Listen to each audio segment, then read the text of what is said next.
Ya chance amene do se ye kyerɛ fra manto mu ho na so afa oda manto na no me kyerɛ James Gunu ono na abankra chipanyin a owo woyina wakɔ na demra be ya azesua mapa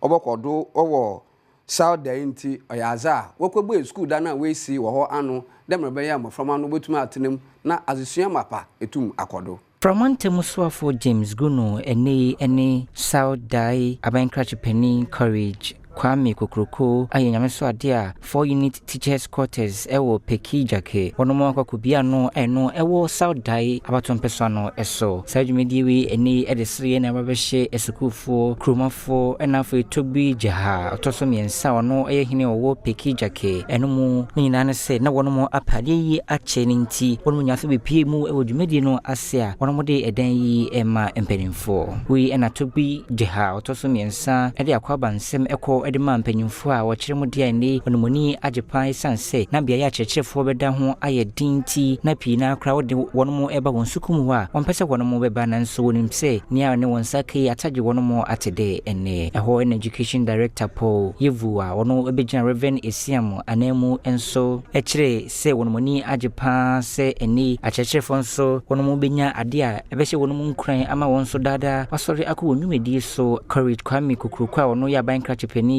enso ede asada piece nsem eko ede manana ene kromanfo nyina se ebra wono pasa se ede asi edan yi wonso eyi bi ma wono mu a otumi edu won botaye eho wasande asada piece koma from Musuafo James Gunu se ebra wode na de se ebeto nanim no wantwentwe ne nase a wono so beka won ho ani otumi ebi edan yi ano emra shebudwani de momamfo wo Sauda abaton pesa no so no asan majority chief whip Roxin Nelson Kwame eche de fiamepo enso ede ne mu a ebedumia ene wono mu etumi ewiesa edan yi ne krakra no ena Pramante Musuafo James Gunu ebo obi biara abaso ewo eni se wono mu nyina etimi aboama se eni anya kra na kyerkyerefo enande bia wode wonti ebeto wono mu nso ebenye bie we eno de toja se ewo aban yi big push a wono mu ede aba no Saudai fonso ebenya wono mu echefa ne senti wono mu nka wakoma ento wonyam esanse nkyekra contractors ebeba wono mu ebia ye ho a enema hodo a wohia nso won sabetumi aka